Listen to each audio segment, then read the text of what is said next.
Mirëmbrëma të nderuar shikues, jeni me emisionin Business Plus. Mosarritja e një marrëveshje për ndalimin e luftës në lindjen e mesme po mban në tension tregjet globale të naftës.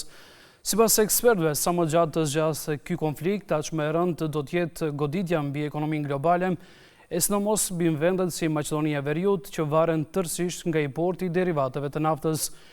Në Business Plus diskutojmë çfarë do të thotë kjo për bizneset, për çmimet e produkteve dhe për xhepin e qytetarit, por edhe çfarë duhet dhe mund të bëjë shteti. Të ftuar në studio kemi drejtorin ekzekutiv të Odës Ekonomike të Maqedonisë Veriperëndimore, zërin Durim Zeqiri, dhe profesorin universitar Bujamindi Bela. Përshëndetje dhe mirë se erdhët në emision. Faleminderit shumë për ftesën, është nderë të jemi pjesë e kësaj studio. Atëherë, profesor, do t'ja filloja këtë bisedë me juve. Benzina nga janari është shtrentuar nga 72 në 84 denar, ndërsa nafta është shtrentuar nga 64 dhe ka arritur diku rreth 95.5 denar. Maqedonia e Veriut si një vend i cili nuk prodhon asnjë pikë naftë, sa është e përgatitur për një krizë më të madhe energjetike, e cila sipas ekspertëve pritet të vijë.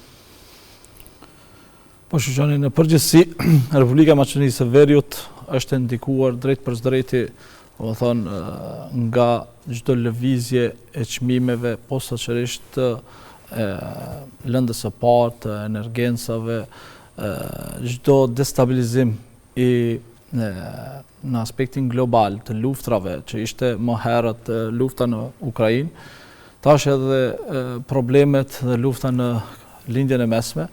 Me të vërtet, si një vend i cili jemi të mvarur nga këto energjencë që potencuat edhe ju nuk prodhojmë në vendin tonë, ne jemi shumë të mvarur sepse e dim se çmimi final edhe i produkteve varet nga transporti, varet nga shpenzimet tjera operative që kanë të bëjnë drejt për së drejti me çmimin e derivateve të naftës, benzinës e kështu me radhë. Prandaj kjo rritje, shihet si një lloj rreziku, por kjo nuk është diçka që varet nga ne në mënyrë të drejtë për drejtë, varet nga gjerësia e konfliktit dhe nga aspekti i afatgjatësisë se sa do zgjat ky lloj konflikti atje, se çdo ndalesë e qarkullimit të lirë, domethënë të energjencave nga lindja e mesme për Evropën në përgjithësi është problematike. Nga ana tjetër është problematike për Maqedoninë e Veriut sepse problemet të cilat mund t'i ketë edhe kontinenti i Evropës me gjitha shtetet, ku e dim se ne eksportin kryesisht mbi 80% eksportojmë në vendet e Bashkimit Evropian, e në këtë pjesë Gjermania si një shtet partnere strategjike për Maqedoninë e Veriut, në qoftë se edhe ata kanë probleme, të rritjes së çmimeve, kjo drejt për drejti do të influencohet edhe në ekonominë e vendit.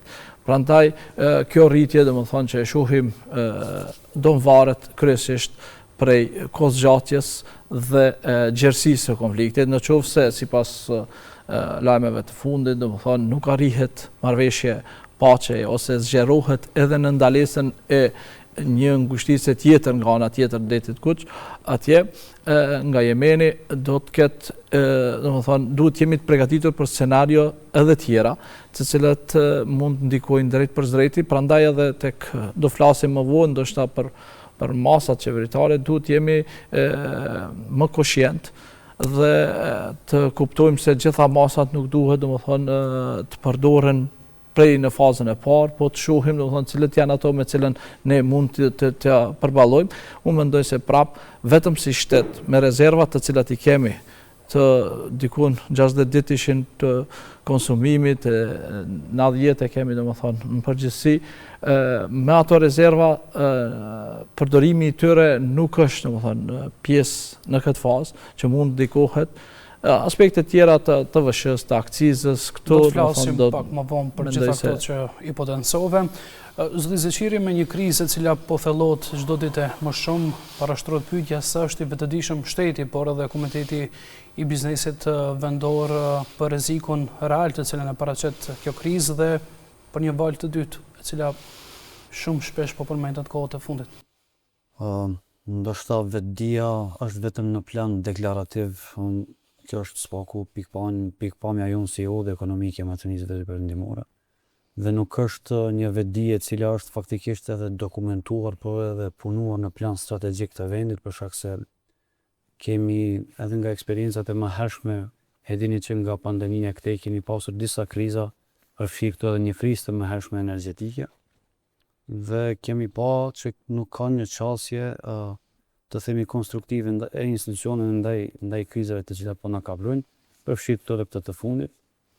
Mendoj që ajo çfarë duhet kuptohet se neve si shtet kemi një deficit të theksuar tregtar dhe një shtet kryekëput i varur nga importi, jo vetëm i energjensve, por kryesisht i të gjitha produkteve, sidomos të atyre të konsumit të gjerë, të cilat bëjnë edhe pjesën jetike të ekonomisë tonë, dhe në anën tjetër kemi një strukturë të ekonomisë ku mbi 66% të GDP-s e plotëson edhe konsumi, që nuk kupton se rritja e çmimeve e cila de facto rezulton të jetë e pashmangshme, do të ndikojë edhe tek xhepi i qytetarëve, automatikisht e njëjta do të reflektohet edhe tek bizneset.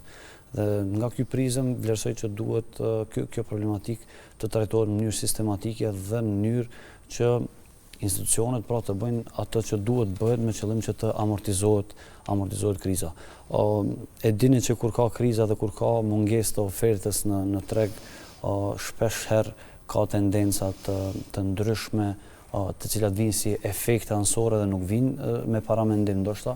E para e cila paraqitet është inflacioni, për të cilën ndoshta edhe sot jemi ulur këto që të bisedojmë. Pastaj e dyta është edhe çështja e informalitetit, e cila si dukuri pastaj theksohet më tepër.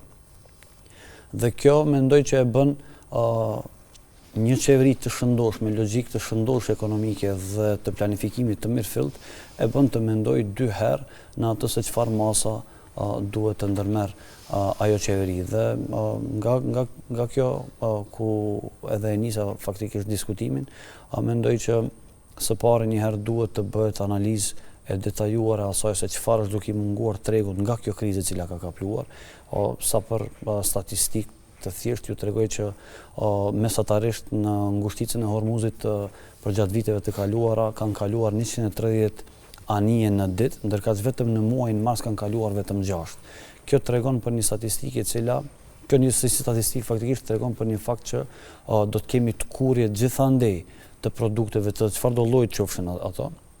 E më pas do të reflektohet edhe në krizën energjetike. Sa i përket mungesës së derivateve në vend, ju e dini që kostot operative në Maqedoninë e Veriut, këtë e themi çdo herë, janë ndër më të lartat në rajon dhe më larg, dhe në rast se kjo barë operative ushtohet kompanive, me automatizëm duhet të ndikoj edhe në çmimet përfundimtare, me çka do të ketë një disbalans apo do të ketë një luhatje sa i përket të mirëqenies socioekonomike të vendit.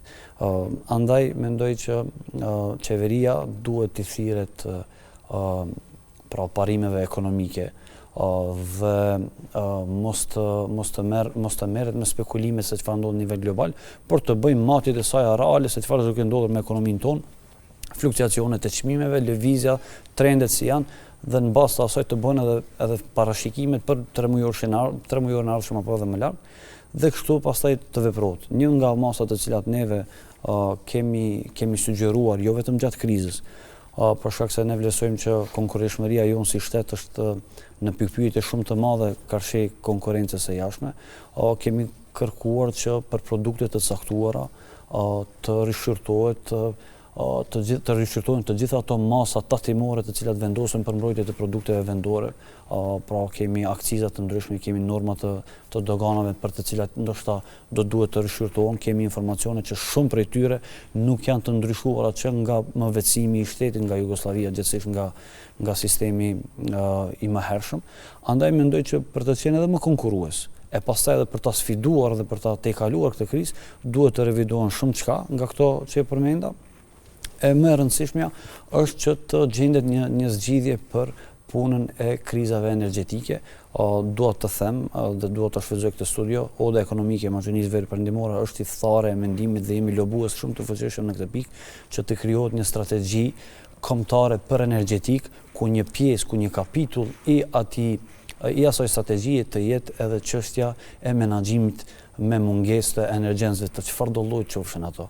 Dhe mendoj që në rast se i qasemi problematikave me dokumente strategjike të cilat do të jenë ndoshta edhe universale, por edhe konsenzuale në planin politik tani flas, mendoj që është një zgjidhje e duhur dhe vlerësoj që duhet t'i shmangemi strategjive, mendoj qasjeve të derissotshme që i kemi pasur, ku institucionet shpesh herë ndëgjojmë përdorimi i rezervave shtetërore për të menaxhuar me mungesat në treg.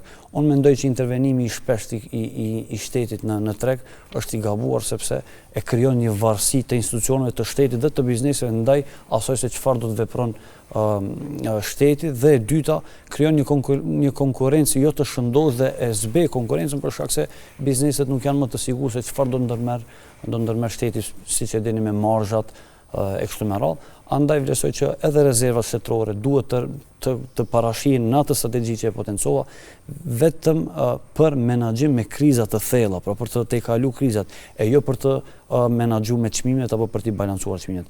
Këtu duhet bëhet një distinkcion shumë i rëndësishëm. Pra, thoni se rezervat shtetërore të cilat i ka vendi jonë, sipas deklaratave diku për 60 ditë, nuk duhet të përdoren në këto momente kur kemi rritje të çmimeve, por ekskluzivisht të lihen në rastet kur tregu mund të ketë edhe mungesë të furnizimit me naftë. Po, mendoj se kjo është abeceda e ekonomisë dhe menaxhimit me financa publike, për shkak se e dini që nuk mundemi ne të mos menjanojmë dhe të mos shkurtojmë kosto dhe shpenzime të mëdha gjithandej që i kemi në shtet. E dini se kemi shumë kosto të mëdha që buxheti i pëson për gjatë vitit. Mendoj që ndoshta do duhet të menjanohen ato harxime dhe ato humbje të parave dhe të dedikohen në kurjen e krizës. Këta mund ta bëjmë edhe përmes uljes së akcizave. Ulen të hyrat në arkën shtetërore, por në anën tjetër ulen edhe shpenzimet e kota. Mendoj që kemi një shtet dhe një administratë shtetërore shumë jo efikase, e cila e dëmton buxhetin rënd, dhe mendoj që kjo duhet përdoret. Në rast se thellohet kriza, atëherë vijnë në shprehje rezerva shtetërore. Dhe dua vetëm edhe një gjë ta potencoj. Mua më vjen keq që shteti ynë, por në shtetin ton rrjedhin informata se sa kemi rezerva shtetërore. Dini që ato janë informacione të klasifikuara, ndërkaq këtu çdo i dytë e din se për sa muaj kemi naftë, për sa muaj kemi themi dritër e kështu me radhë. Mendoj që sa litra ruhen, ku ruhen. E keni parasysh. Mendoj që kjo tregon për jo seriozitetin dhe për jo pjekurinë shtetërore të vendit ton. Pastaj nëse e kuptojmë këtë pjesë, është më e lehtë për qytetarin dhe për bizneset natyrisht që të kuptojnë se pse jemi në këtë gjendje të cilën jemi dhe nuk mund të hapërojmë krahas konkurrencës që e kemi rreth.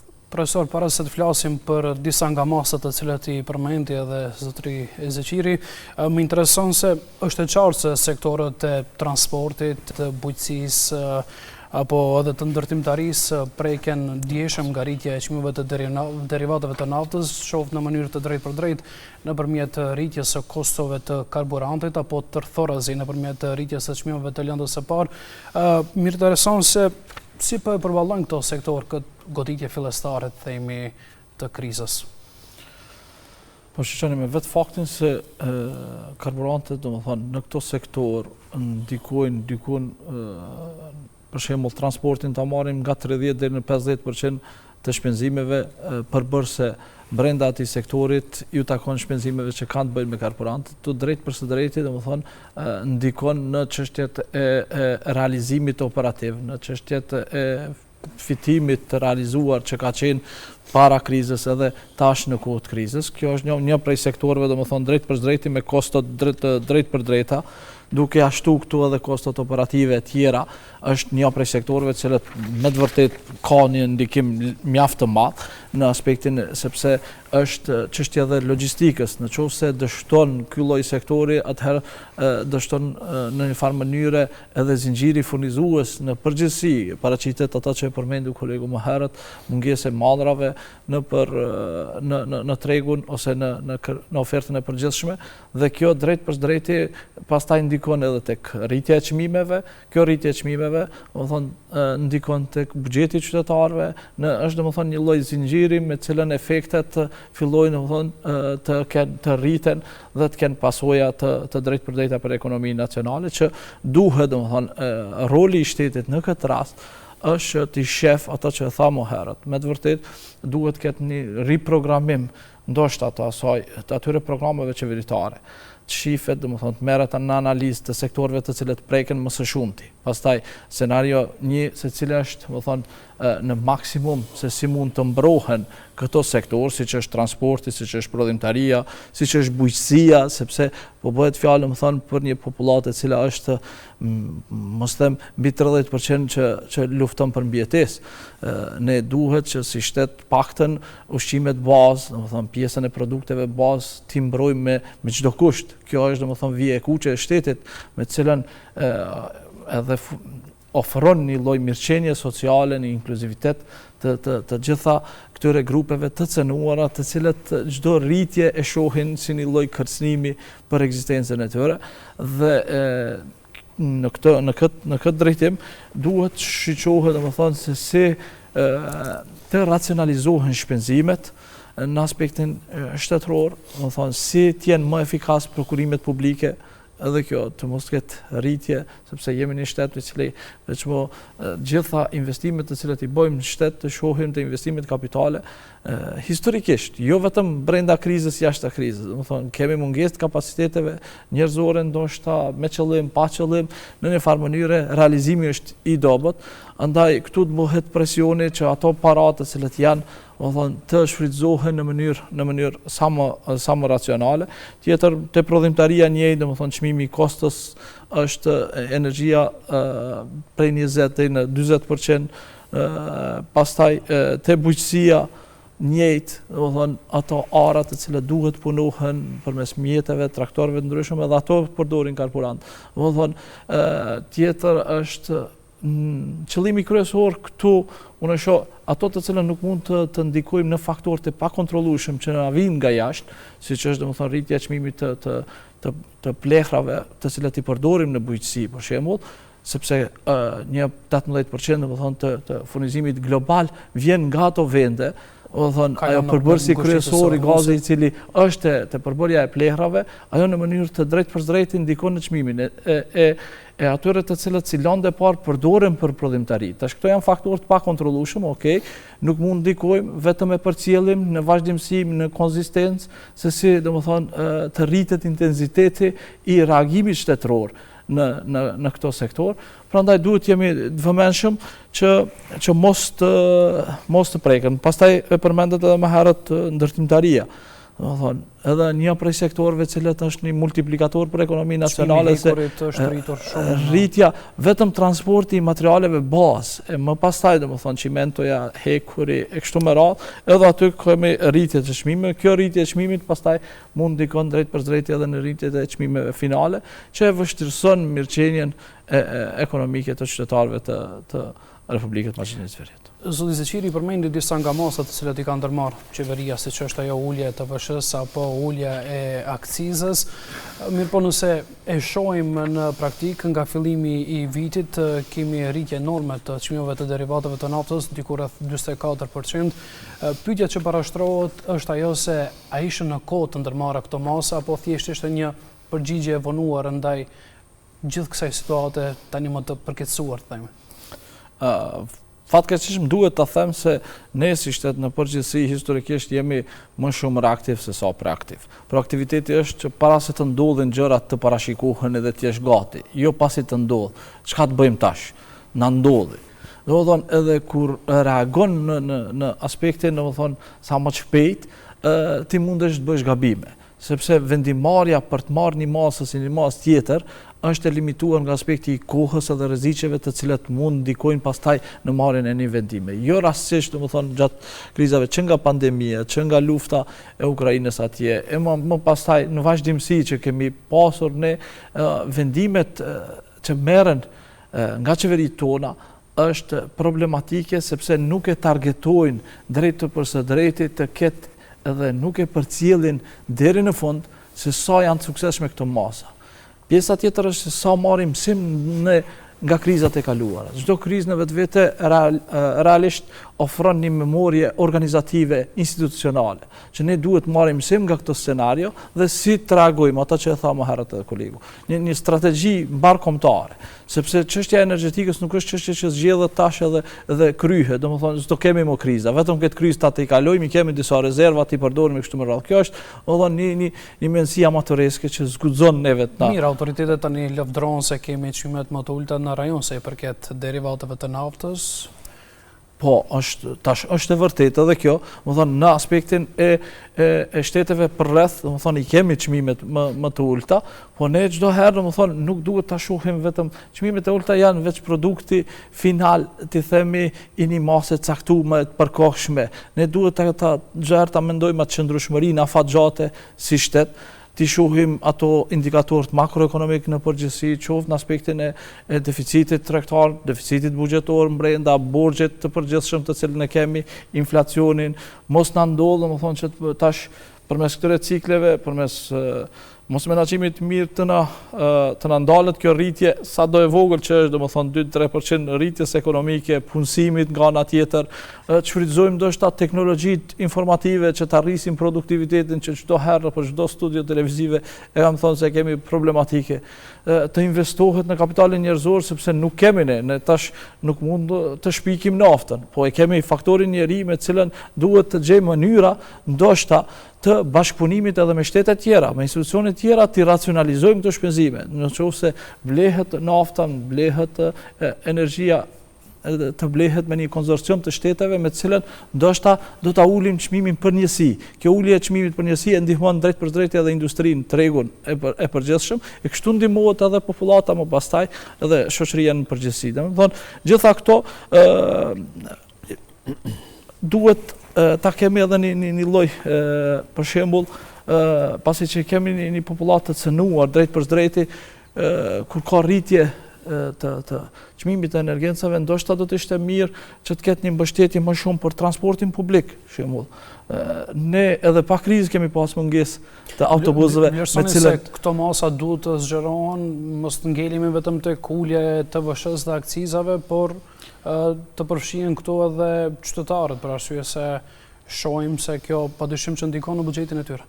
Është e patjetërsueshme, nuk duhet shiqohet vetëm një anshëm, nuk duhet shiqohet vetëm në sekuenca të shkurtra ose me disa elemente, po duhet shiqohet tërësia e përgjithshme edhe të shiqohet efekti.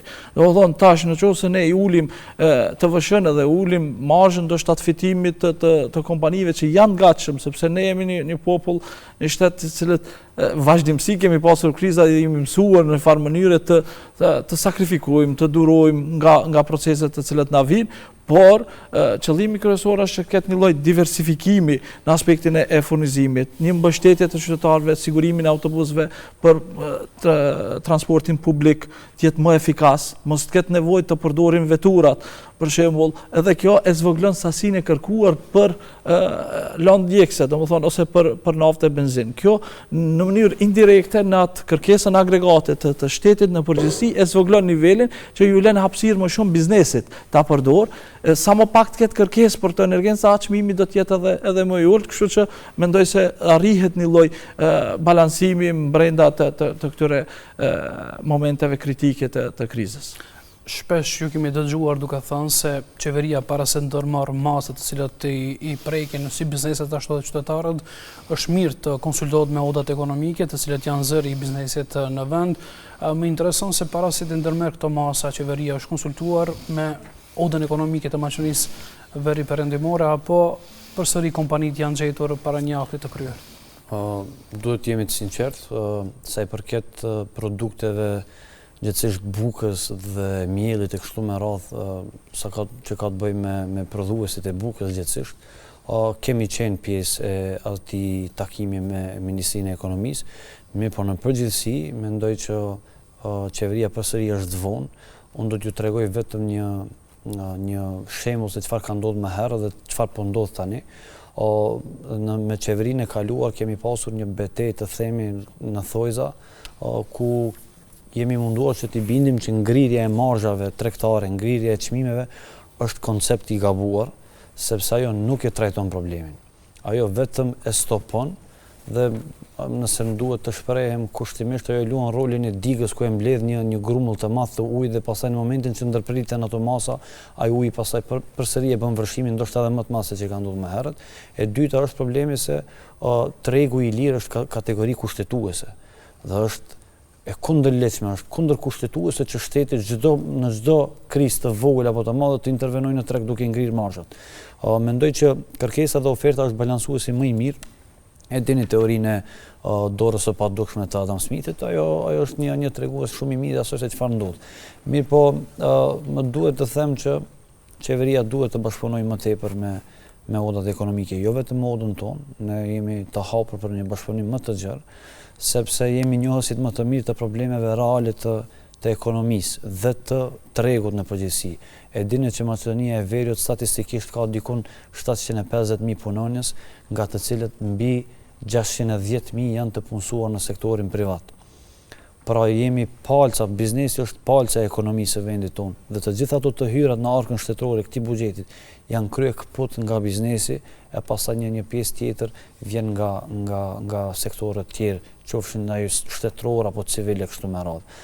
Andaj mendoj që neve duhet të jemi të parët të cilët duhet të konsultohemi. Për fat të keq kemi kërkuar që të konsultohemi dhe të ulemi në tryezë, ende nuk është realizuar ndonjë takim, por jemi optimist që do të ndodhë një gjë e tillë.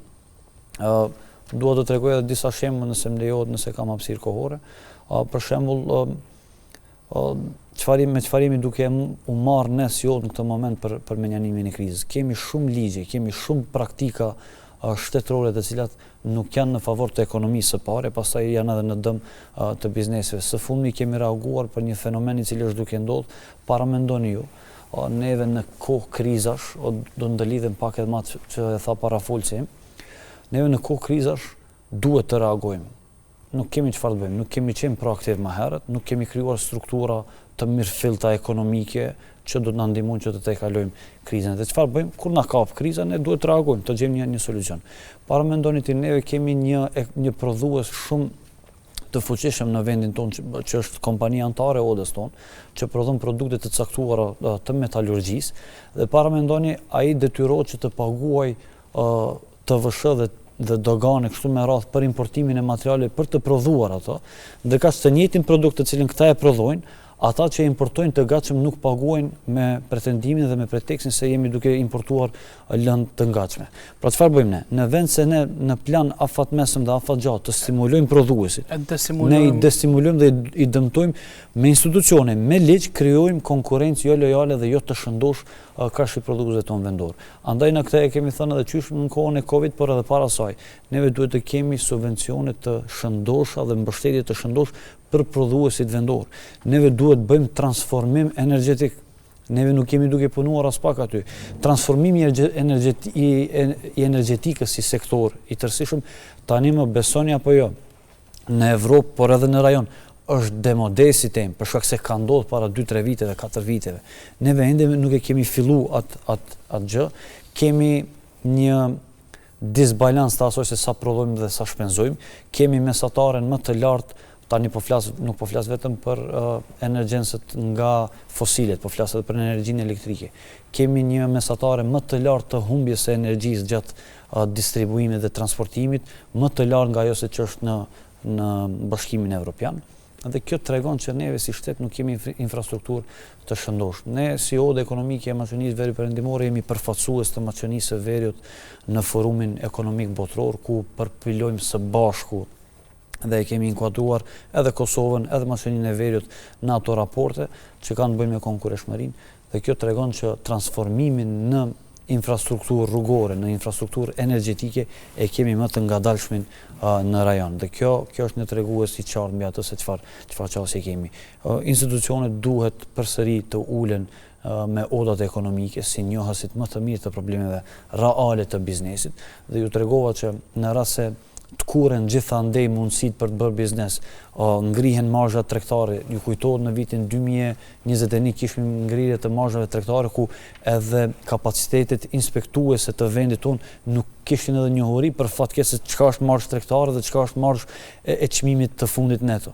Dhe kishte një disbalans. Çfarë ndodhi? Ndodhi që kishte të kurje të produkteve në raftet e marketeve. Pra kompanitë nuk duan të tregtojnë me humbje.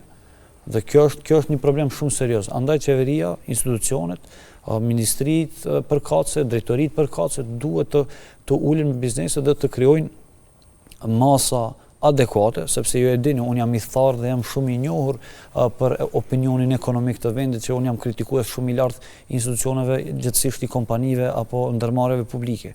Ju e dini që para disa muajve kemi një ndërmarrje publike e cila është kredituar me 77 milion euro, ka hyrë në borxh pra në kredit, është pikërisht një ndërmarrje e cila në vitin e kaluar vetëm në 3 muajorën e parë ka shënuar humbje prej 30 milion euro. Pra neve kemi një thes të buxhetit të shkyer që thuhet në zhargonin qytetar, ku mjetet financiare të buxhetit, pra financa publike rrjedhin çdo ditë humben dhe askush nuk i trajton ato problematika, dhe kur ndodh një krizë menjëherë goditet biznesi. Unë mendoj që është një pasojë e një mendësie të sistemit të kaluar, për shkak se ende e sheh shteti biznesin vetëm si armik në momente të caktuara kur duhet vendosin masa populiste, ndërka në anën tjetër, kur ka krizë goditet vetëm ajo dhe nuk shifet se çfarë ndodh në sektorët tjerë. Unë mendoj që me një shtet profesori nderuar i potencoj investimet kapitale. Unë merrem shumë seriozisht me investimet kapitale dhe në detaje i shoh. E ju e dini që në investimet kapitale futen edhe asetet për zyrat, për institucionet. Ato nuk janë investimet të reale të kapitale. Çfarë dobi i sjell ekonomisë në rast se ministritë të caktuara e ripërtrin parkun e automjeteve. Pra, nuk ka diçka, ju e dini që jemi më të ngadaltit sa i përket infrastrukturës rrugore për ta përshpejtuar ekonominë. Njerëzit ndoshta nuk... Edhe pse i gjithë fokusi është tek investimet në infrastrukturë, apo pikërisht. Kur flasim për investime kapitale, mendojmë menjëherë investime në asfalt, që po edhe nëse është edhe... Përmendet profesorit, duhet të kemi inovacione, të kemi startup... Po ju e dini që neve kemi pasur fundin për inovacion dhe zhvillim teknologjik.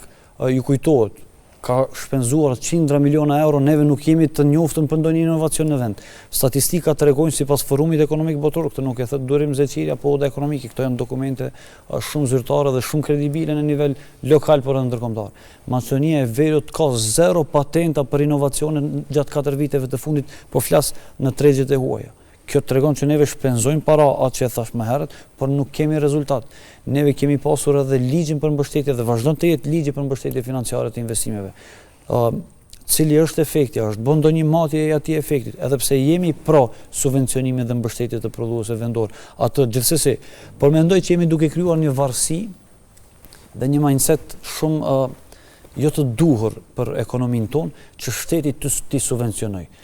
Besoni që bizneset shpesh herë janë me duar të lidhura, ata kërkojnë që t'u hiqen ato pranga kushtimisht nga duart që të veprojnë, nuk ka nevojë shpesh herë edhe për subvencione.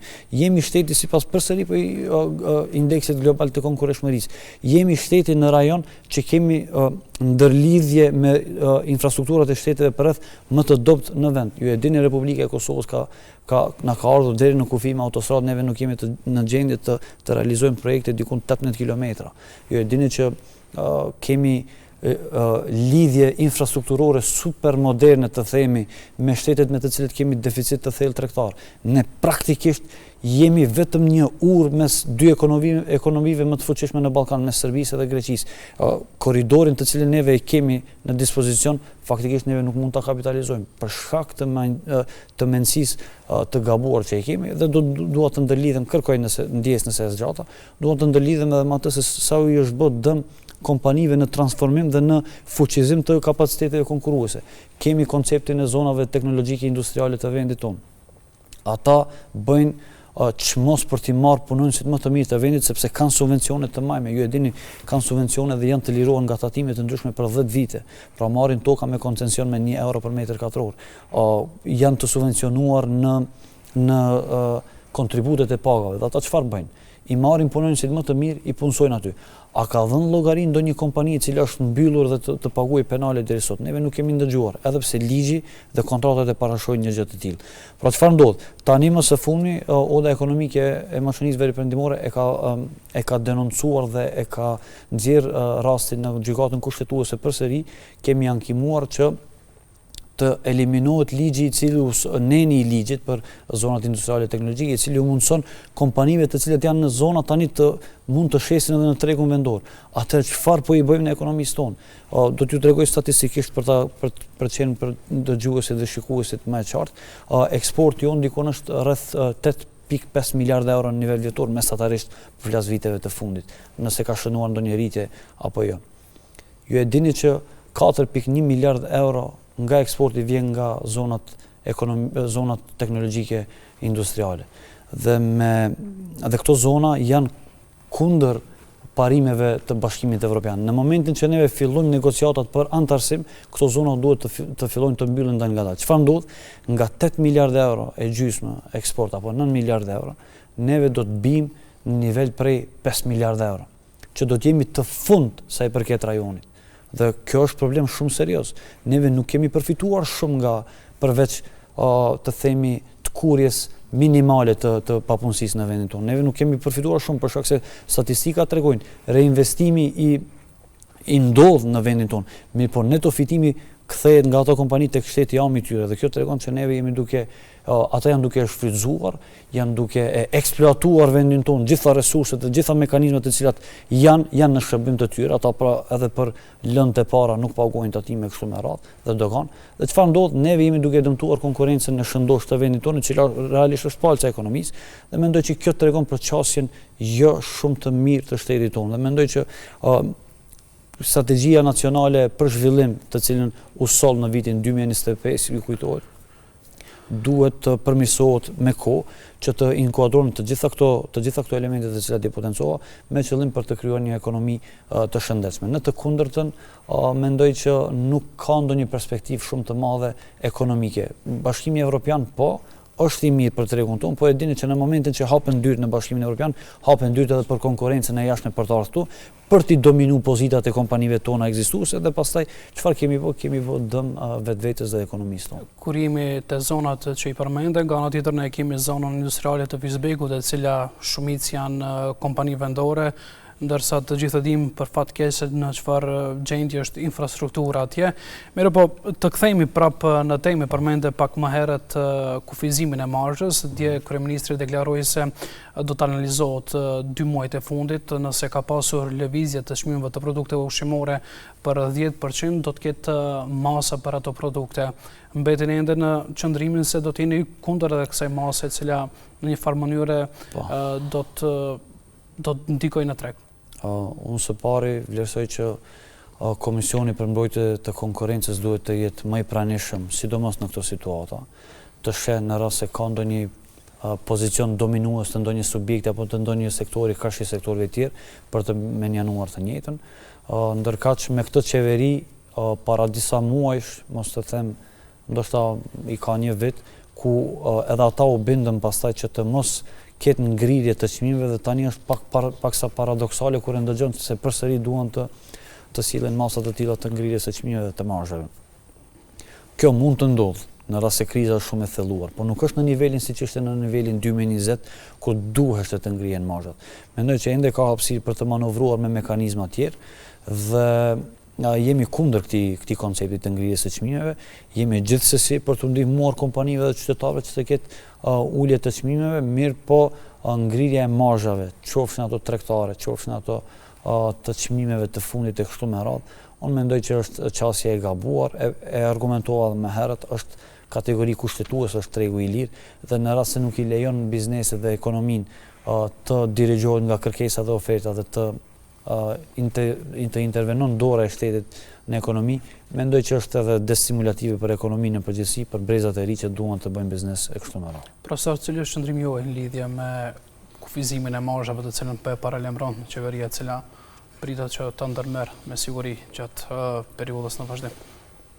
Po ne ato të cilën e tha, më thonë, kolegu më herët, ne kishim një rast kur në kohë krize shkuam me strategjinë edhe me masën e kufizimit të marzhave.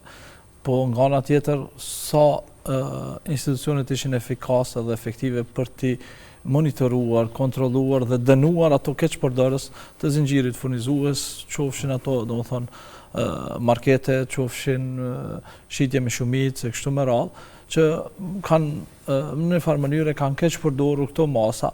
Prandaj unë mendoj se para se të arrijmë, domethënë masa e kufizimit të çmimeve, ata që e thamë ne jemi në një ekonomi liberale.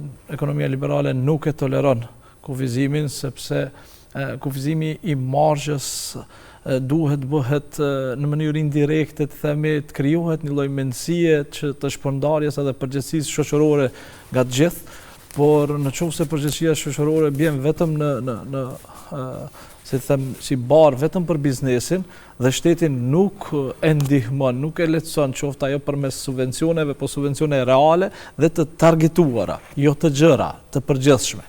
Sepse shumë kemi pasur raste, fatkeqësisht e them, që subvencionet i kanë shfrytzuar kompanitë të cilat nuk i kanë probleme, janë kompani të mëdha, janë kompani me kapacitete, kriteret që vendosen tek ata subvencione nuk rishiqohen, domethënë nuk marrin mësim nga ato gabimet të cilat duhet targeti të jetë qoftë politika fiskale, qoftë te masat të jetë ato grupe më vulnerable të cilat domethënë kanë ndjeshmëri më të lartë ndaj këtij çësje. Domethënë që ajo mendësia shtetërore se ne jemi këtu për ta ndihmuar biznesin, për ta ndihmuar qytetarin, për ta ngritur edhe për ta mbrojtur mirëqenien sado që të jetë, domethënë në këtë niveli, kjo duhet të përçon, por të përçohet si mesazh përmes masave, por ky mesazh unë mendoj se nuk përçohet me fjalë, nuk përçohet vetëm me deklarata.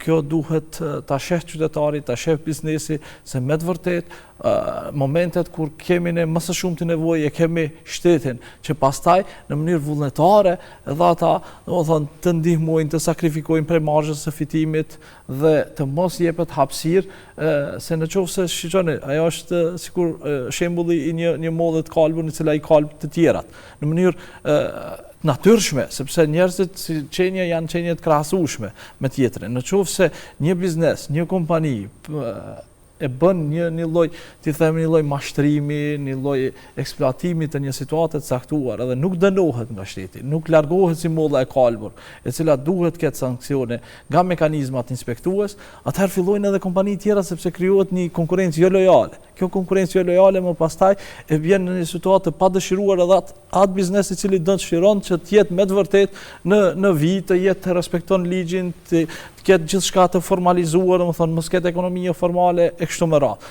Prandaj shteti është këtu për të siguruar rregullat e lojës. Në qoftë se rregullat e lojës janë të drejta spari, gjithëpërfshirëse dhe ju japin hapësirë në momente të menaxhimit, domethënë në momente të krizës ju japin atyre të cilët kanë më së shumti nevojë, duke i ranguar këto.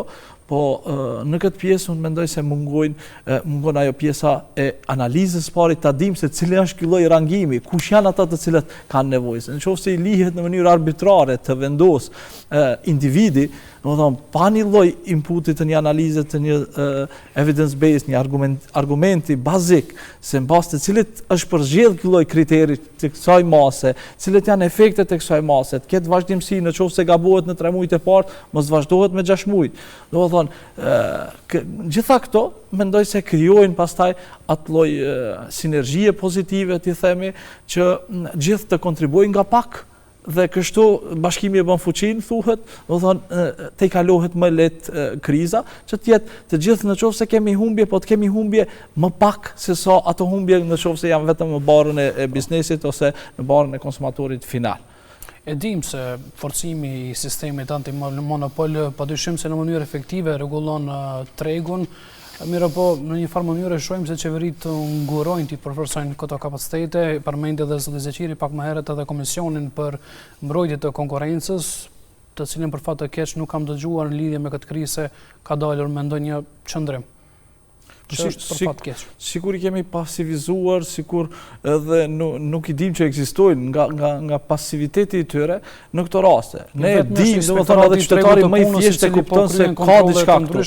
Domethënë sa marrëveshje të fshehura mes tregtarëve bëhen edhe nuk intervenohet në mbajtjen e çmimit të një produkti, pa më parasysh çfarë niveli është. Prandaj, domethënë duhet shiqohen, ne s'kemi nevojë shumë të shpikim gjëra. Ti shohim shtetet tjera mekanizma tjerë, si zhvillojnë, si kanë arritur popuj tjerë, domethënë shtetet tjera të mbajnë një lloj balansi mes këtyre parametrave, në atë mënyrë ne të veprojmë, të implementojmë në kontekstin tonë dhe mendoj se do kemi zgjedhje më të qëndrueshme dhe më të pranueshme tek e fundit për gjithë stakeholderët ose tek ata të cilët ndikojnë.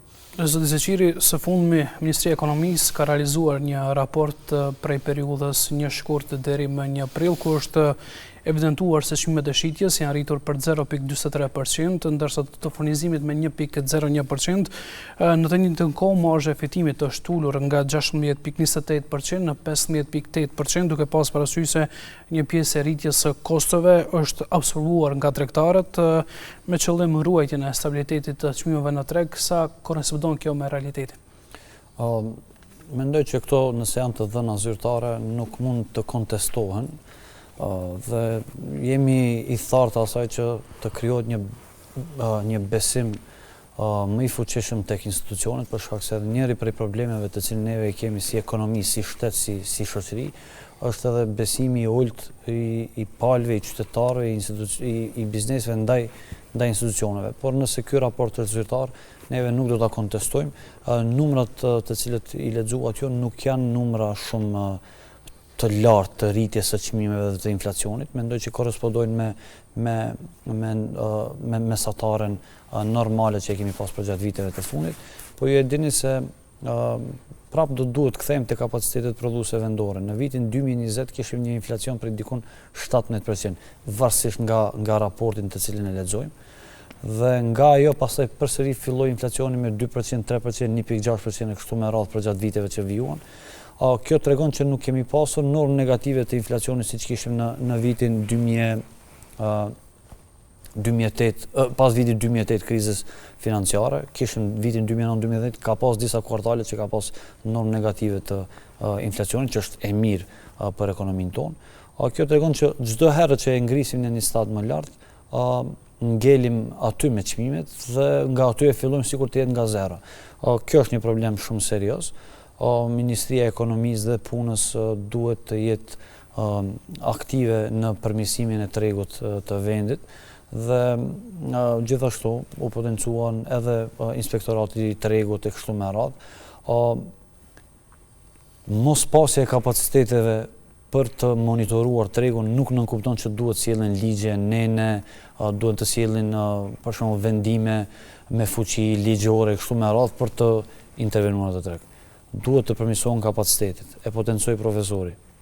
Në rast se ka shkelje në plan individual, nga disa kompani, nga disa individ, ata duhet të dënohen dhe të marrin dënimin e merituar sipas ligjit dhe sipas konform gjithë kësaj kornize ligjore me të cilën ne punojmë dhe korrespondojmë. Në rast se nuk ndodh kjo, atëherë i bie që faji në fund të fundit është tek institucionet. Neve jemi koshient që kemi biznese apo kemi individ të caktuar që bëjnë shkelje në treg, jo rastësisht Banka Botërore tregon që niveli i ekonomisë jo formale në mashininë e veriut është 32% e GDP-s, e konvertuar në euro, ajo është dikun 6 miliard euro. 6 miliard euro nga të cilat nuk mund shteti të kapitalizoj 100%. E potencuat për shembull më herët edhe zonën e Vizbegut, zonë me biznese skajshmërisht formale, kontribon në GDP-n e vendit me 8%, por nuk kemi zonë industriale në vend që kontribon më tepër se zona e Vizbegut, por të shkretit nuk kanë as asfalt. Paramendoni ju, ndriçim jo se jo, por edhe kanalizim të ujrave të zeza septik nuk kanë ata.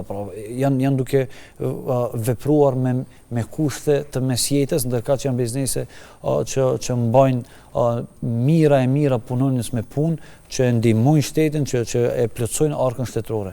Kjo tregon që institucionet nuk duan, por mungon një strategji që e potencuam më herët, që do t'i detyroj ata të veprojnë në këto fusha. Andaj mendoj që edhe Ministria e Ekonomisë, por edhe ministri tjera përkatëse, të cilat kanë të bëjnë me kontrollimin e mirëqenies socioekonomike të vendit, edhe mirëqenien sociale, duhet të inkuadrohen gjithashtu qeveria, gjithashtu edhe kapacitetet akademike, universitetet e kështu me radhë. Edhe ata duhet të jenë pjesë e procesit. Neve për fat të keq, ne si odë ekonomike kemi qenë pjesë e shumë strategjive dhe shumë dokumenteve punuese. Shumë pak nga mos themi kemi shumë universitete eminente në vend të cilët nuk kanë qenë të ftuar në grupet punuese për çfarë lloj strategjie. Këtu duhet të jenë po ashtu edhe universitetet, profesorët të cilët kanë ekspertizë të shquar në lëmit e tyre dhe të vinë të kontribuojnë. Bizneset gjithashtu. Bizneset ju e dini se ata janë të orientuar drejt fitimit dhe drejt rritjes dhe zhvillimit. Unë do t'ju tregoj statistikisht përsëri, do t'ju thirrem numrave. Sa i përket bizneseve që gravitojnë në odën ekonomike të Maqedonisë Veriperëndimore, investimet në nivel vjetor nga kompanitë që ne i përfaqësojmë janë dikon nga 300 deri në 500 milion euro, varësisht nga viti dhe varësisht nga tendencat. Ju e dini që të gjitha kompanitë tani kanë dronë që t'i realizojnë këto investime, se nuk e din si shteti do të reagon, çfarë masa do të sjell, cilat do të jenë reperkusionet që do të duhet ata t'i paguajnë në rast se shteti sjell masa të cilat neve ende nuk i kemi ndëgjuar. Kjo është e para. E dyta, ju e dini që kemi një problem shumë të theksuar në vendin tonë ku institucionet publike për shkak të një neni të caktuar në ligjin për përmbarim nuk e kthejnë borxhin tek bizneset. Paramendoni sikur të ishte e kundërta, sikur një biznes t'i ketë borxh shtetit. Ato janë çështje orësh kur ata detyrohen që t'i kthejnë mjetet. Ndërkaq neni i mbron institucionet dhe kompanitë publike që të mos u kthejnë borxhin bizneseve private. Dhe kjo çfarë ndodh? Kjo e shton edhe më tej pasigurinë. Andaj që mos ta zgjatim edhe më tepër, problemi është serioz, duhet qasje universale. Pajtohem plotësisht me profesorin ku tha që në rast se ka ndonjë bare e cila duhet bartet në supe, duhet të distribuohet në mënyrë proporcionale tek të gjithë akterët e vendit dhe jo vetëm të bie çdo herë siç janë duke goditur vetëm biznesin me qëllim që të mos humbim poena politik karshi votuesve të cilët në fund të fundit votuesit janë ata të cilët më së shumti janë të punësuar në sektorin privat e jo në atë publik. Profesor, tregtarët në vend kanë paralajmëruar se kriza aktuale do ndikojnë në rritjen e çmimeve të produkteve ushqimore me rreth 5 deri në 6%, duke pas parasysh se disa kompani kanë hequr dorë edhe nga një pjesë e fitimit me qëllim që mos ketë rritje drastike, mirëpo duke pasur situatën e cila po zhvillohet në lindjen e mesme ku kemi furnizim të paqëndrueshëm të themi të derivateve të naftës, sa ekziston rreziku që në muajt e ardhshëm të kemi rritje të çmimeve. Parashikueshmëria varet nga faktorët edhe nga informatat të cilët na vijnë. Domethënë, unë nuk dua të koncentrohem shumë në faktorët pa kontrollueshëm që nuk kemi efekt edhe t'i flasim. Ato janë vetëm për analizë, për përcjellje, monitorim se deri sa do të jetë niveli i ndikimit të tyre dhe ne çdo herë të jemi të paktën tash kur veçmo jemi në këtë lloj krize, mos ta humbim atë pjesën e besueshmërisë institucionale të atyre pak bizneseve të cilat i kemi vendore. Domethënë të krijojmë një besueshmëri sepse tërheqja e bizneseve nën kupton mbyllja e bizneseve nën kupton më pak produkte. Kur ke më pak produkte në treg, ke çmime edhe më të larta. Kur kemi çmime më të larta, domethënë xhepi i konsumatorit ose i qytetarit final i cili konsumon një të mirë ose një produkt ose shërbim, ai do të jetë domethënë me buxhet më të kufizuar me më pak produkte për të njëjtën, i rënduar shumë tej mase që në fakt kjo do ta ulë edhe çështjen e konsumit. Çdo ulje e konsumit, domethënë ulje e prodhimtarisë, ulje e vendeve të punës. Domethënë mos shkojmë në drejtim të stagflacionit më pas, domethënë ku do të kemi edhe jo rritje ekonomike, jo vetëm ulje të punësit, inflacion të lartë nga gjitha anët, ku ne dimë se çdo herë kur kemi inflacion të lartë, domethënë edhe investimet janë më të mëdha. Brenda shtetit papunësia domethënë zvoglohet ose punësimi rritet sepse kemi investime, ka një lloj multiplikatori ekonomik që sjell të mira për ekonominë nacionale.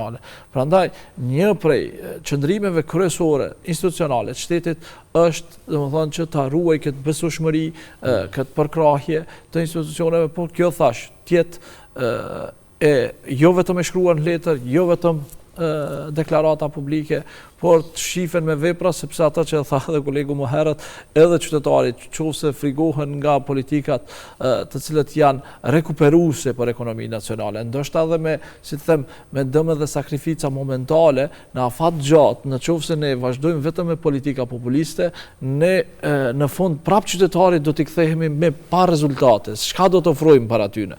Do thonë, më mirë është ndonjëherë të hyjmë në një operacion ta shpëtojmë, do thonë, gangrenën nëse duhet edhe kamën ta largojmë, vetëm ta shpëtojmë gjithë trupin. Është në këtë prizmë të shohin gjërat, inkuadrimi, do të thonë, i profesionistëve, të cilët janë pasiv. Unë vij nga sfera akademike dhe shoh se shumë pak nga institucionet shtetërore janë të interesuar shumë rrallë nga ekspert fushave të cilët janë potenciale në vend, do thonë punojmë punime, hulumtojmë për tema caktuara, qofshin politikat fiskale, pasi që jemi të aspektit ekonomik, qofshin monetare tjera, do thonë janë pak kontributdhënës si lloj këshillimi të politikave qeveritare, sepse është diçka tjetër qeveri, parti politike brenda të menaxhosh me shtetin, edhe është diçka tjetër kur ti pjesën më vitale të shtetit që po pret se prej tyre dalin student, dalin profile, dalin fuqi punëtore, përgatitur,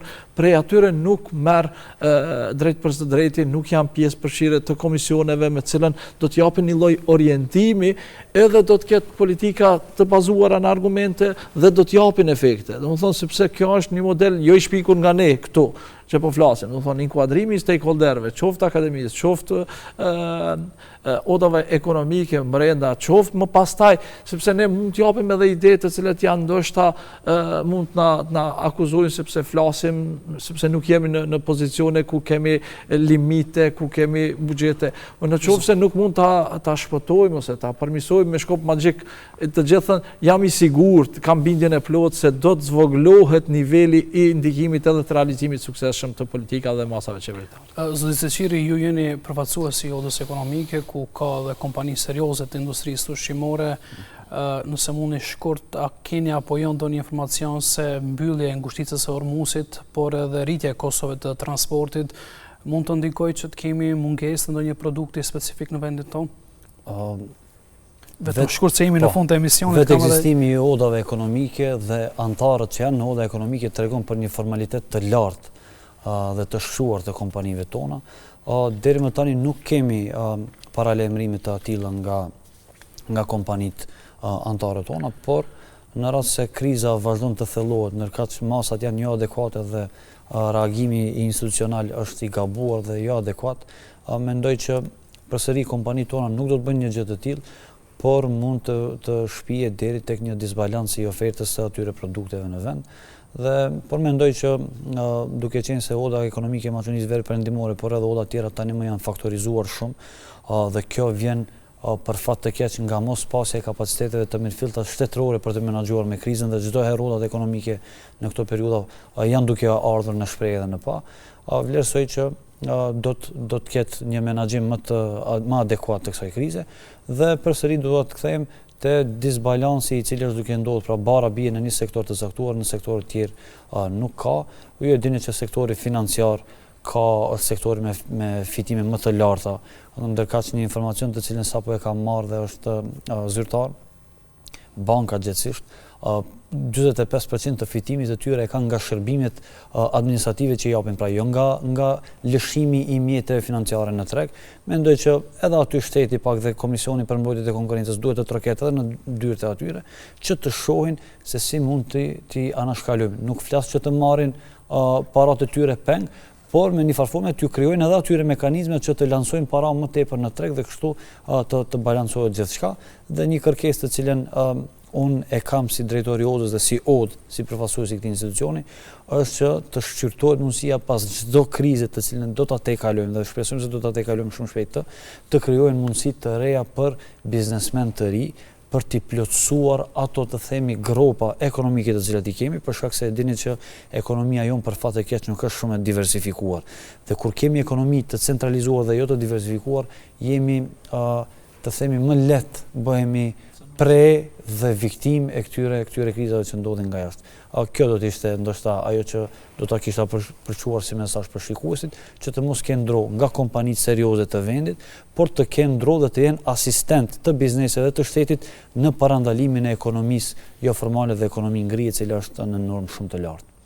Profesor, shkurt për fund, sa metën që sa është e realizueshme parashikimi i qeverisë për inflacion prej 2.5% për këtë vit dhe rritje ekonomike prej 3.8%. Po shqo, parashikimi i qeverisë në lidhje me inflacionin dhe rritjen ekonomike është padyshim se është i matur në disa indikatorë. Po indikatorë çdo herë merren në një trend i cili me atë parimin ceteris paribus ku janë të pandryshueshëm, vetëm një faktor mund të ndryshon dhe mbas të asaj merret gjitha jo vetëm parashikimet e Maqedonisë Veriut, po i shohim edhe në raportet e OECD-s, edhe raportin e Bankës Botërore. Në gjitha raportet këto numra janë evident. Për herë të parë ndoshta qeveria po parashikon pak më ulët se sa parashikimet të cilët vijnë nga jashtë. Kjo nuk kupton një lloj qasje serioze në aspektin e parashikimeve, por prapë këto parashikime për të realizuar, duhet të jemi koshient ndaj situatave të cilat vijnë nga kozgjatja e krizave, gjerësia e krizave të cilat mund të ndodhin, dhe si të dalim mbrojtësit më të mirë të ekonomisë nacionale përmes masave të cilat i marrin, qofshin ato monetare, fiskale, përmbajtje, subvencione e kështu me radhë. Nëse nuk ke çfarë të shtosh mbi inflacionin dhe rritjen ekonomike?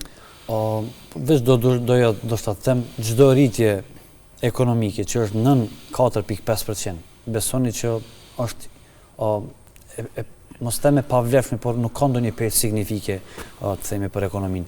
Kërkesa jonë si odë ekonomike është që të kemi spaku një vazhdimësi së paku prej 5 viteve me rritje mbi 4.5%. Atëherë do të shihen rezultatet reale në treg dhe tek qytetari, pa do të rritet standardi i qytetarëve skajshëm dhe dukshëm, dhe anën tjetër kemi rritje prej 3.8%, ndërkaq rritjet e inflacionit 2.1% apo kështu me radhë. Po rritja e vetë inflacionit tregon për një rritje jo reale edhe të vetë ekonomisë. Kur rriten çmimet nuk nënkupton që ka pasur fluks dhe qarkullim më të madh të mallrave dhe të produkteve. Kjo është një mit i cili duhet të thyhet dhe të bëhet më e qartë për ata të cilët nuk janë ekspert të fushës ekonomike, por që të dinë.